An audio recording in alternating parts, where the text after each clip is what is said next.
Hi friends, Palani பாய் RKR சேனலுக்கு நான் உங்களை திரும்பவும் அழைக்கிறேன். இப்போ பார்த்திங்கன்னா நம்ம வந்து நாட்டுக்கோழி போன்லெஸ் நாட்டுக்கோழி மஞ்சள் வெங்காயம் வந்து நம்ம பார்க்க போகிறோம்.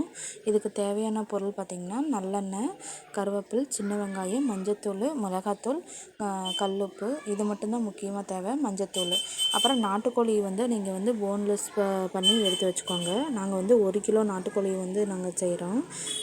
நல்லெண்ணெய் ஊற்றி கடுகு போட்டு சின்ன வெங்காயம் போட்டு கருவேப்பிலை போட்டு நல்லா வதக்கி விட்ருங்க. எண்ணெய் கொஞ்சம் உண்டுனே ஊற்றிக்கோங்க, நிறையாவே ஊற்றி நல்லா வதக்கி விட்ருங்க. வதக்கின பிறகு இஞ்சி பூண்டு வந்து கூட சேர்த்திக்கோங்க. அது வந்து ஜீரணத்தன்மை வந்து கொடுக்கும், டேஸ்ட்டும் கொடுக்கும் உங்களுக்கு.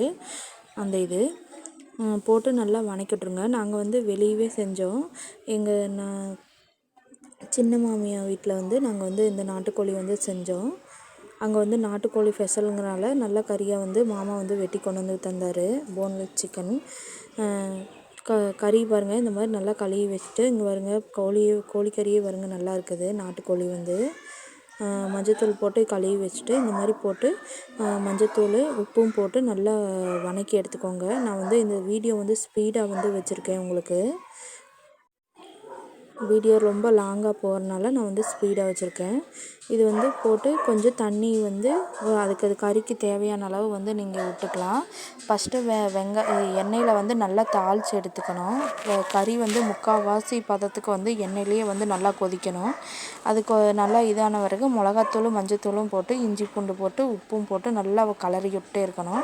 கலரிட்டு ஒரு கறி முங்குற அளவுக்கு தண்ணி ஊற்றி நல்லா இது பண்ணி கொதிக்க வச்சு நல்லா சுண்ட வச்சு எடுத்திங்கன்னா நாட்டுக்கோழி மஞ்சள் வெங்காயம் ரெடி. சுவையாக சாப்பிட்லாம் வாங்க.